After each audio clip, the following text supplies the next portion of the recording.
ನೋಡಿ ಫ್ರೆಂಡ್ಸ್, ಇವತ್ತು ಪಪಡೆಸ್ ಯಾವ ಥರ ಯೂಸ್ ಮಾಡೋದು ಅಂತ ಹೇಳ್ತೀನಿ. ನೋಡಿ, ಇದು 1 mm ಪ್ರೆಷರ್ಗೆ ಚೆಕ್ ಮಾಡೋವಂಥದ್ದು ಪಪಡೆಸ್ ಇದು. ನೋಡಿ, ಇವಾಗ ಪಾಯಿಂಟು ಮೈನಸಲ್ಲಿದೆ, ಇದಕ್ಕೆ 0 ಮಾಡಿದೆ ಆಲ್ರೆಡಿ.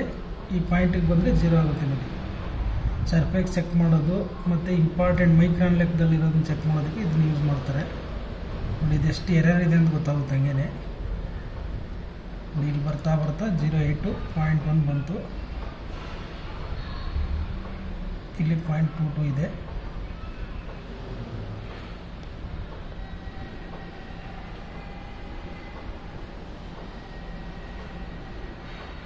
ಇಲ್ಲಿ ನೋಡಿ 0.15 ಇದೆ. ಇಲ್ಲಿ 0.1.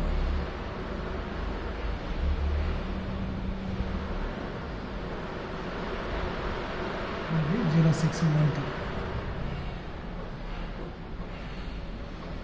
ಮತ್ತು ಸೇಮ್ ಪಾಯಿಂಟಿಗೆ ತರ್ತೀನಿ, ಮತ್ತು 0 ಆಗುತ್ತೆ. ನೋಡಿ, ಈ ಥರ ಫೇಸು ಎಷ್ಟು ಎರರ್ ಇದೆ ಅಂತ ಚೆಕ್ ಮಾಡ್ಬೋದು ಇದರಲ್ಲಿ. ಮತ್ತು ತುಂಬ ಇಂಪಾರ್ಟೆಂಟ್ ಇರುವಂಥ ಬೋರ್ಗಳು ID ಚೆಕ್ ಮಾಡಬೇಕಾದ್ರೂ ಇದನ್ನು ಯೂಸ್ ಮಾಡ್ತಾರೆ. ನೋಡಿ, ಪಾಯಿಂಟು ಮೈನಸಲ್ಲಿದೆ. ಇಲ್ಲಿ ತಗೊಂಡ್ರೆ 0 ಪಾಯಿಂಟ್ ಇದೆ. ಓಕೆ,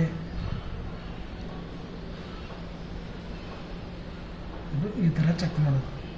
ಮತ್ತು ಹೈಟ್ ಚೆಕ್ ಮಾಡಬೇಕಾದ್ರೂ ಅಷ್ಟೇ, ಮೈಕ್ರೋಮೀಟ್ರದ್ದು ಮಾಸ್ಟರ್ ಪಿನ್ ಇರುತ್ತಲ್ಲ, ಅದರ ಹೈಟ್ ಮೇಲೆ 0 ಮಾಡಿಕೊಂಡು ಆ ಲೆವೆಲ್ ಕರೆಕ್ಟಾಗಿ ತೊಗೊಂಡೋಗಿ ಈ ಥರ ಚೆಕ್ ಮಾಡ್ಬೋದು.